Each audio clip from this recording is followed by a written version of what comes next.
What's up, YouTube, and welcome to Codename Scream. I am that horror guy. I had to take over the Studio A set today to be able to cover the two giant guys we're going to be covering today. The guys have no idea I'm here yet, so we're going to make this as quick as possible. We don't need them to know what's going on here. And what are you doing? You realize there's security cameras all over this property, right? I just learned that. What? You think you just use Studio A? Well, since you're already here... Slide in here and take over. Well, who's this familiar face, everybody? I am not that horror guy. This is not that horror guy. This is Goat from Codename Reaction. Yeah. Yep. Some shameless promo. It does not stop with me. It goes anywhere here. But welcome to SLASHETHON today, everybody. Your guys' votes for the Freddy and Gacy episode. We have a straight tie. So... Didn't see that coming. No, but that's where the fun comes in. We need a tiebreaker. And I forgot that useless sack of bones. Oh yeah, I don't think Sky's around. Yeah, Sky couldn't make it today. So I'm going to let our tiebreaker go to my first guest ever. I get to break a tie? You get to break a tie. Nice. Yeah, so you have obviously taken a look at the video. He has to quality check, obviously. So based off of the information I provided for you, and a non-biased, what would you go with? Let's see. It was Freddy and... John Wayne Gacy. Yeah. It's got to be Gacy for me. It has to be. Just because, I don't know, Freddy's cool. Don't get me wrong. You know, Rob's a good dude. We're all good there. But Gacy really did it. Yeah. And not in people's dreams. No, not at all. And I said that in my episode. He would have taken that without a doubt. So it has been confirmed. Votes are now done. Gacy is taking this win and advancing, and will be going against Leatherface next week. So that episode is just going to be bloody. Absolutely bloody. Absolutely disgusting. You just wait and see. That's a pink shirt. Oh, yeah. That's a pink shirt moment. We did mention that. Yes. It is coming. But, so today we are starting a new round, as I previously stated. We are bringing in Jason Voorhees from Friday the 13th, the final chapter specifically.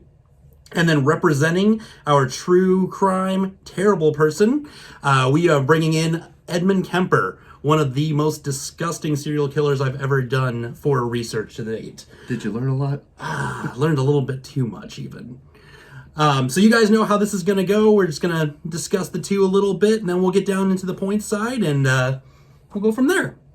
So I specifically picked Final Chapter Jason, closest in comparison to Kemper in some ways. Also, one of my favorite sequels in the entire franchise, so I had to find a way to use that specific Jason. You had to. It's got Feldman and Glover both in it. Exactly. That film was just an amazing cast.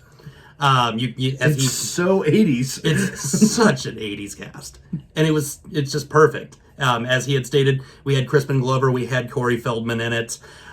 This was the fourth film in the franchise in 1984, was meant to be the final film. I get that by the title. By the title. They were going to be done with the series altogether, set it up for the ending to actually be completely done. And then a year later, we got part 5, because no one really wanted it to end at the end of the day. And now we are currently sitting at 11 films. So this wasn't really the final chapter at the end of the day. So you're telling me that this colon was unnecessary? Yes, very much so. But as I said, this is one of my absolute favorite ones. This one followed right after the end of part 3. So we find Jason in the farmhouse at the very end of it. At the hospital, ends up killing a nurse, killing a doctor in the process. Then we go back to the campgrounds, and we get to meet the Jarvis family. Trish Jarvis, her little brother, portrayed by Corey Feldman, and their mother live on the property, and in come the jovial bunch of teenagers, as we always had in Friday the 13th. Invite them to come to their party later. Obviously, little Feldman was not allowed.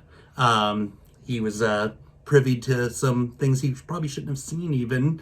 And that was just before the killing started even. You looked a little surprised there for a moment.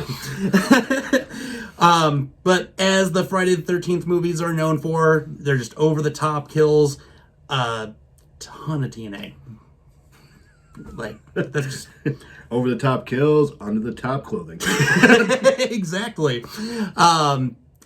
This one, they, as it was set up to be the final chapter, they killed Jason, and it wasn't just they, it was Feldman. Feldman himself took the machete to the head.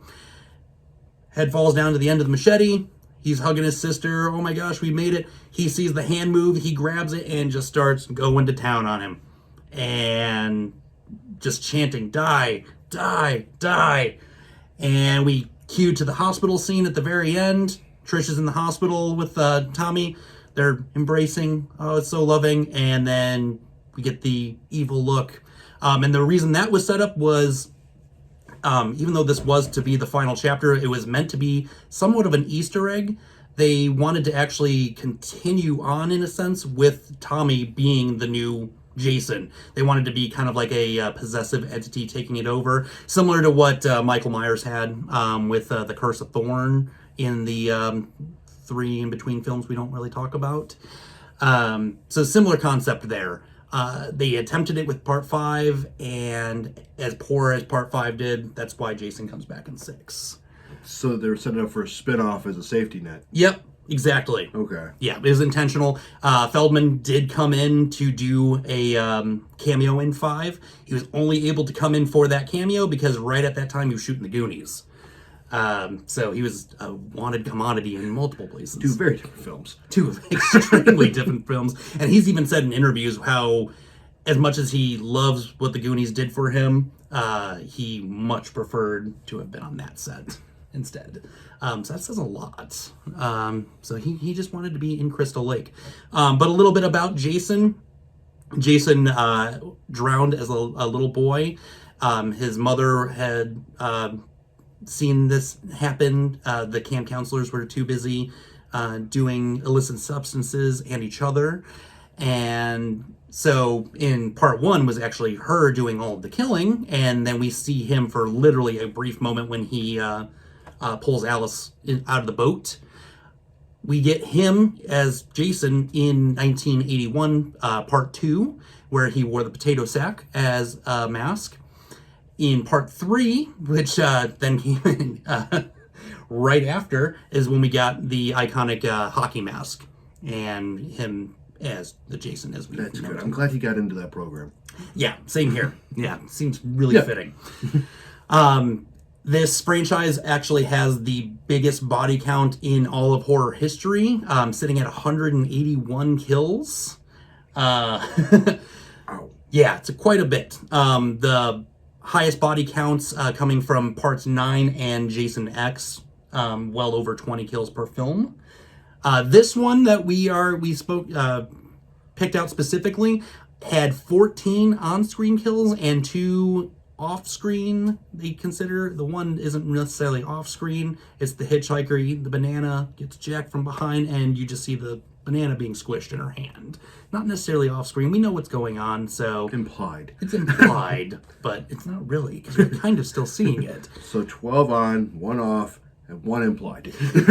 Well, it's 14 on and 2 implied. Oh, okay. Yeah. I thought that was included in the 14. Oh, no, there's 14 additional to that. I've actually gotten some footnotes in here with timestamps for you to... Yeah. There's so many. Yeah, you get 2 right in the 14-minute mark, right off the bat, and then 6 minutes later.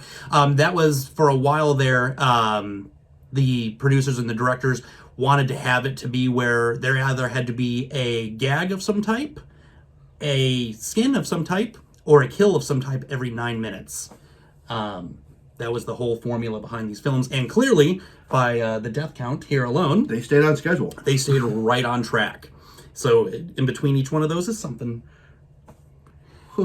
Yeah, and some very... Poor Paul. Yeah, Paul got it the worst. The worst part about that is, so Samantha is his girlfriend. He was kind of flirting with another chick at the time, and she leaves the party, goes to go skinny dipping, gets in a raft. She gets jacked through the raft by Jason. He goes out to go find her, sees her, and then Jason gets him through the crotch and lifts him up. Woo. So brutal. Don't skinny dip, ladies and gentlemen. Don't skinny dip. Yeah, just yeah. And yeah, Jason was kind of a life coach, if you would. Don't do drugs. Don't have premarital sex. Otherwise, you're gonna get jacked. So I just see him with like the flyers. yeah.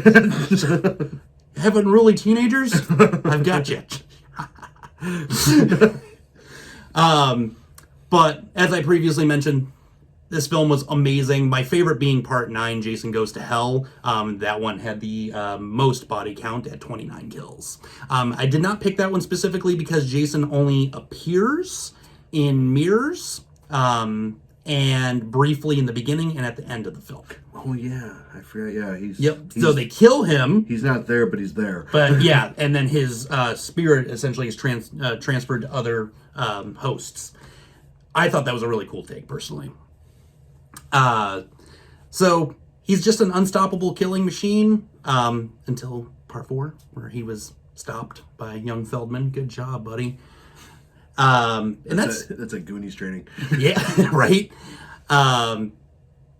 Yeah, so that's pretty much all you can say about Jason. Just hack and slash, dies, comes back in some weird way every time. Well, isn't he like, he's considered like the godfather of hack and slash, right? Yeah. Okay. Yeah, he's the slasher. Yeah. He kind of set forth the slasher movement moving forward, kind of set the bar for it.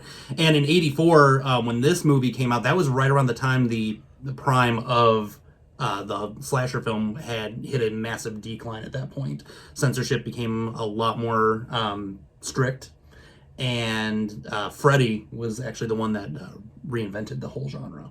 Because at that point, they were like, it's the same thing over and over again. We're sick of it. Censors didn't want to deal with it anymore, and then Freddy came in and kind of saved the day. So, enough about Jason here. We're gonna move on to the real, true. I'm just stuck on. Hey kids, you can't kill at camp, but you can kill in your dreams. Yeah, exactly. Yeah, it's totally fine if you're in the dreams. And then you pull him out, and it's no longer fine. That's why he was dead every time. Get back in there. Get back. Yeah, so come back to where you go. But so we're gonna now cover Mr. Edmund Kemper. The third. The third. Don't forget that part. Yeah, don't forget that part. It's very important there. From this point of the episode, we will label this NSFW. We are going to be touching base on some very sensitive subjects. So if that is not your thing, just like I said last week, we'll see you next week. Maybe. That one's going to be even worse than last week if you think about it. So, NSFW, big time. So, Edmund Kemper, known to be a serial killer, serial rapist, cannibal, and a necrophile. So, he's got the triple whammy going on there. He's got a triple crown going. Yeah. He's known as the co-ed killer because a lot of his kills surrounded young co-eds, young college girls specifically. He stood at 6'9", and he actually is highly intelligent with an IQ of 145, which is double the average. How do you miss this guy? Yeah, they could see him from the Hubble He's telescope. in the crowd, be like, it's Kemper. Yeah. Oh, hey man, what's up? Yeah, you don't strike me as the type to kill anybody. No, not at all. No. But yeah, he had a very terrible upbringing. Parents were divorced. He was very close to his father. His mother was an abusive alcoholic, both verbally, physically, found new and inventive ways to pretty much demean him and emasculate him every which way she could. And he ended up committing his first murders when he was 15 years old. His grandparents specifically. Him and his grandmother were having an argument, and he got up, went to another room, grabbed a hunting rifle that his father had given him, and shot her square in the head, and then twice more in the back. And the coroner's report also states multiple stab wounds in her back post-mortem. Grandfather came back from grocery shopping. He just went out to the driveway and got him right in the head. Wow. And he, when he was testifying in court over these crimes, he said he just wanted to know what it would feel like to kill grandma. And he mainly just did not want his grandfather to see his dead wife. So that is why he went forth with doing how he did. He ended up calling his mother after committing the crime to ask what he should do. and she said to call the police. So he ended up being incarcerated until he was 21 years old. And during his incarceration, he was actually the model prisoner and helped do psychiatric evaluations on inmates, specifically sex offenders, which I feel like ended up setting him up for his future, unfortunately, because these sex offenders, while he was giving the test to them, they told him a lot of tips and tricks, like avoid leaving your witnesses and best to kill a woman after the R word. Wow. Yeah. So he learned a thing or two. Well, that 136 comes in. Yeah. So he was initially measured at 136, re-administered with a 145. Yeah. So highly intelligent man. He knew what he was doing. He attempted to plead insanity, but they said that there's no way. This isn't typical of a sociopath, the way he was acting, and there's no way he was insane by any means. He was of sound mind. He's way too intelligent for this. And there's absolutely no way he could have read books about this and played the part. Exactly. So yeah, as I said, December 18th, 1969, for his 21st birthday, he was released on parole. And on November 29th, 1972, because he demonstrated to his psychiatrist that he was rehabilitated, he actually got his juvenile records completely expunged.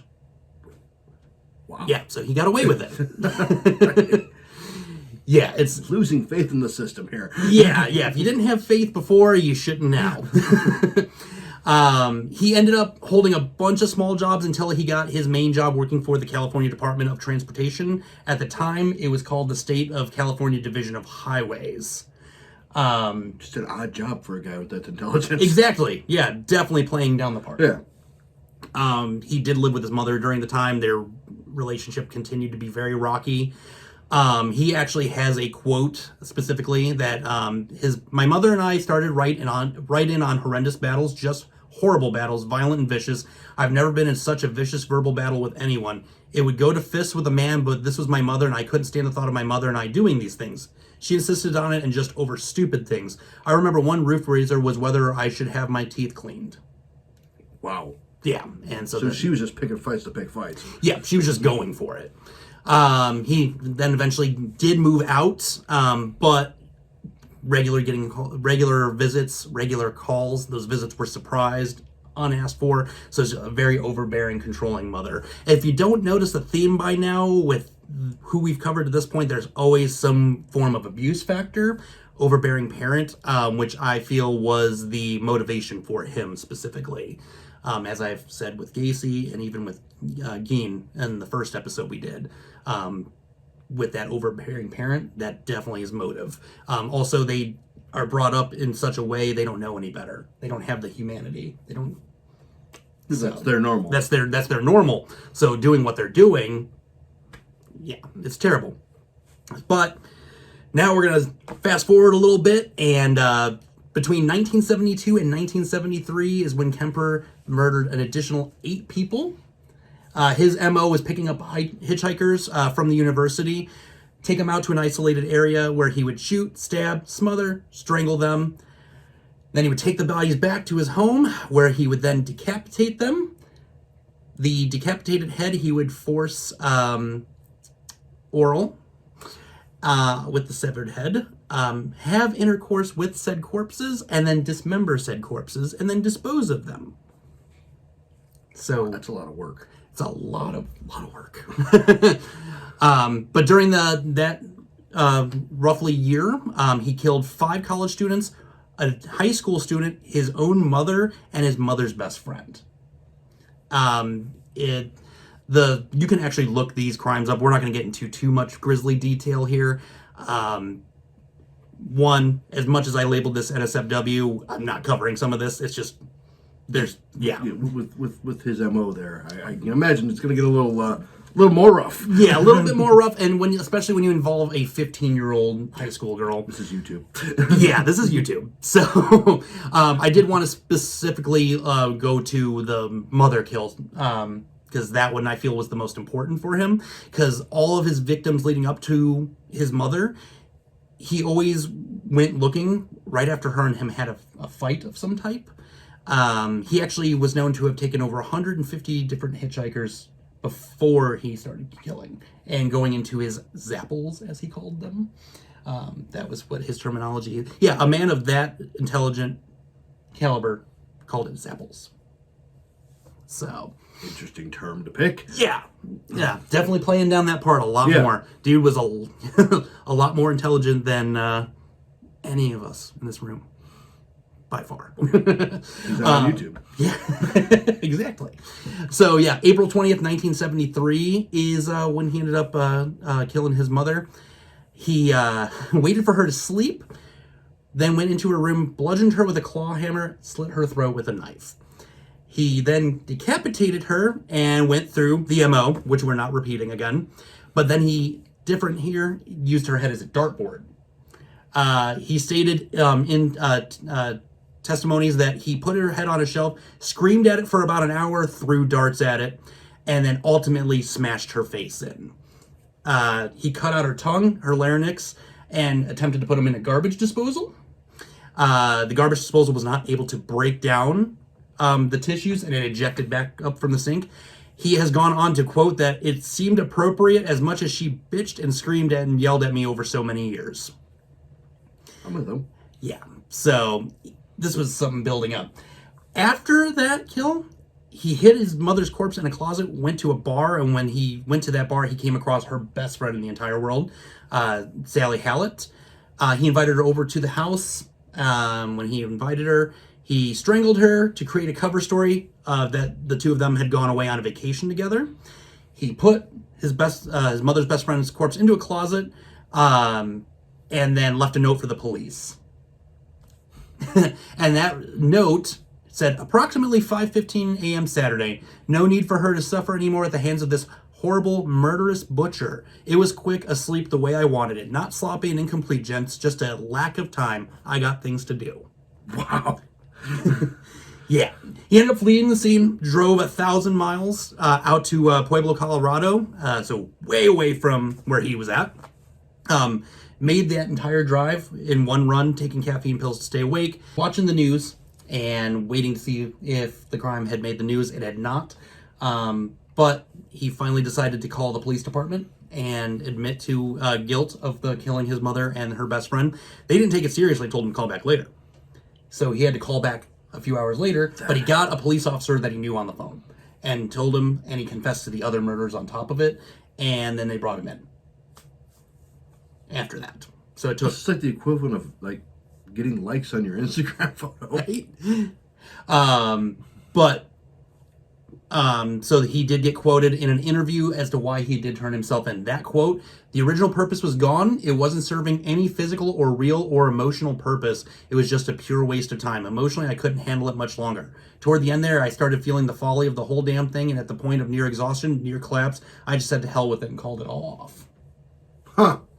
So he, as I had said in the beginning, all of them were leading up to his mother. That was the one victim he wanted, the ultimate prize, if you would, and he got it. So he got his golden goose. And he was done.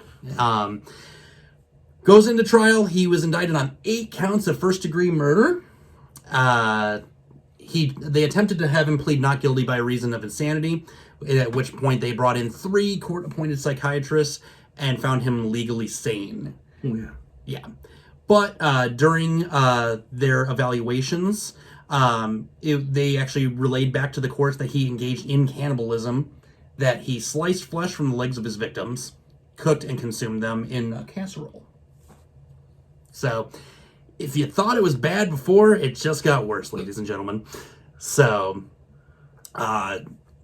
it went on for about 5 hours for the jury deliberations when he finally was declared sane and guilty on all counts. He did ask for the death penalty, requesting death by torture. But capital punishment was no longer okay in the Supreme Court of California at the time. So he received 7 years to life for each count. So he has got currently 8 consecutive life sentences in court. He is still alive, still in California. I imagine so. He's probably not going far. Yeah, he's not going to get very far. I did pull up a photo of him about 10 years ago. He has made multiple attempts at parole, which have obviously been shot down. His next is in 2024. So, and I doubt he's going to get it then. Yeah, no. There's even a prosecutor that's gone on to say, we don't care how much of a model prisoner he's been because of the enormities of his crimes. Yeah. We'll let that, and they got to save face. They let him go once. Yes. And they expunged it. Mm-hmm. They're like, oh, no, we're not doing this twice. This is where the system failed. Yeah. Big time. And I personally feel like when he was 15, had the system not failed, none of this would have happened. Well, yeah. He'd still be where he's at, just with the first set. Yeah. So, that's how we do the Slash-a-thon around here. Wow. You get to see it Wow. afterwards, but now you're sitting in the hot seat. Yeah. You deal with some weird people. So now let's go down into the points, discuss it a little bit, and see who would take this thing. Let's cover your points real quick, because there seems to be some confusion.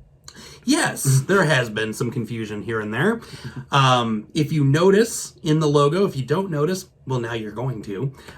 There are 6 knives. Exclamation Points, if you would, though. But those represent the 6 points that I elect both sides every episode. There will always be 3 that follow, and then 3 episode specific. And I try to keep that just so when we do get into the later portions where your guys' votes have come in, we have it fairly matched to some degree. So that's what we have going on there. We go with kill count, motive, and then most brutal of the kills for being the main 3 that follow, and then our 3 episode specifics. So there you go, ladies and gentlemen. The confusion veil. The confusion may have been lifted. Maybe not. Again, this may just make sense to me. That is neither here nor there. But it's your channel, so. But it is mine. Yes. I'm just here. But, so, with the 6, we're starting off on either side. And if you notice, with coming to Studio A, things are running down here this week. Because otherwise, he would not exist. So things were running here. Not only did we hijack the studio, we hijacked the layout that you're so used to at Codename Reaction, which, if you don't know about them, please like, subscribe, and ring the bell for notifications. It's nothing like this. It is way more terrifying. So, going into it, kills, Jason immediately loses a point. Why? Well, I do a 2-to-1 ratio on screen to actual. And Kemper's got 10 people. Jason, by that 2-to-1 ratio, only has 9 for part 4. So just by 1. So, yeah. But it's a fair matchup. That was also another reason I picked Final Chapter. Not just the self-serving that I promised in the beginning. There's math. There's math to this. I actually do a lot of research. Amazingly. So, yeah. Jason immediately loses it right there based off of that alone. Okay, that's fair. Yeah. Going into motive side of things, we're going to go ahead and take another one from Jason. Unfortunately, he has no motive whatsoever. I thought he had mommy problems too. He had mommy problems, but it's just alluded to. There's never been a really concise. They say in some of the sequels, he can hear his mother drives him. Well, he drove his mother in part 1. Okay. She heard his voice as a child saying, kill her, kill her. And even that, that's kill, mom. So he didn't necessarily have a clear driven motive. On the other hand, Kemper definitely had a motive. He, from the get-go, had the be-all, end-all to have his mother at the end of the day. And followed through. And followed through. And as we know, follow through is the mantra of this station. So, station? Channel. What do you want, AM radio? See, yeah, this is what happens when I bring in a guest, right? So. Okay, I'll let that slide. That makes sense. Yeah, things are a little thrown off a little bit. But I'm just saying, like, I'll let that makes sense. Kemper had a motive and followed through. Point given. Yep, absolutely. As far as the most brutal kills, I'm going to give a point taken away from Kemper. As brutal and disgusting as those are, it was the same thing over and over again. It was very just... True. He did kind of get cookie cutter. Yeah, very... yes, it's an MO, and everyone's got their MO, but Jason changed it up a little bit. Sometimes you get a hatchet to the head, or a machete to the head, if you would. You get a spear through you, a spear shot at you. you'd be in your sleeping bag and he cracks you against the tree or cracks you against another camper. He gave us a little bit something different. There you go, Kemper. Being methodical doesn't always pay off. Spice it up. Spice it up a little bit. Come on. No, that's terrible. I do not condone any of that behavior whatsoever. This is all satire. Next point, so going into a couple of the show-specific ones, I am going to take one more point on the way from the Jason side of things. Sorry, I know. Did he have a chance? He's got a little bit of a chance there, kind of, not really. And this is because he had survivors multiple times. You're a big no survivors I'm guy. a big no survivors guy. I follow through. And he's had survivors in every film. Do we count this because it was his last film? Yes, of course we do, because there was a survivor and he came back. So, yeah, there are absolutely no survivors. Kemper showed no mercy, and just awful. Point blank. So, that's where we're at as far as the point deductions are concerned. Man, you are hard on these fictional guys. Jason's like 7 feet tall, and this guy's just shy of 7 feet tall. So, actually, you know what? We're going to take one more surprise point down. You're an inch smaller. Wow. But he still wins. He still wins in my eyes, regardless. Kemper, you're of average killer height. You're at average killer height. We're going to need you to up the ante a little bit and maybe throw on a hockey mask while you're at it. Where would you go with this, though? I mean, provided the knowledge he goes into this not knowing anything about Kemper and a very minimal of Jason. Yes, I'm the village idiot here. I'm with your points. Your points are solid. Kind of sucks. What I'm learning from this, and I'm taking away from this, is movie writers, do your research, and let's button up some loose ends here. Serial killers, let's get a little more fun with it, huh? That's what I'm taking away from it here, because it would be an even match if those factors were in there. Exactly, absolutely. And you know, at the end of the day, as I mentioned before, Jason was sort of a life lesson for all of us. You know, just don't go to summer camp at all. Period. Ever. Under no circumstances. Actually, that's why I never went to summer camp. But as you guys know, though, it's not up to me. It definitely isn't up to him. No. It is up to you guys. So we're going to need you to go ahead and comment below. Tell us who you think should take this thing. You can also shoot a message on Instagram, Twitter, send me an email. You guys have been doing fantastic with it to this point. Let's keep that going. Tell your friends. Let's push this thing. Let's get more votes. Let's make this a little bit more fair than we have seen to this point. I'm going to add a little caveat. Yeah. Add hashtag Scream and who you vote for. I love it. That will be the new... Hashtag Scream Jason, hashtag Scream Kemper. Yep, there we go. So you've heard it from the boss himself, and I'm probably going to hear about that in review. So next week, you guys are going to be getting Ghostface from the Scream franchise and the Gainesville Ripper. Wow, for 2 nanoseconds, I thought you know what Ghostface, the artist, the music artist. I was like, this is what happens when you bring on the reaction channel guy, right? I was like, why would he be involved? Oh, you didn't know? We'll talk about that later. But, so, another awesome matchup. As you guys know, though, whoever takes the place here will inevitably face off against one of those two. So keep that in mind and in the back of your heads while you're voting, regardless of what we've told you here. If you want to throw the vote and choose your own adventure, by all means. And we've got a lot more coming for you guys, so you don't want to miss a single bit of this. But thank you for dropping in tonight. I'd say thank you for the knowledge, but that'd be weird. You'll thank me later. So, scare you later, YouTube.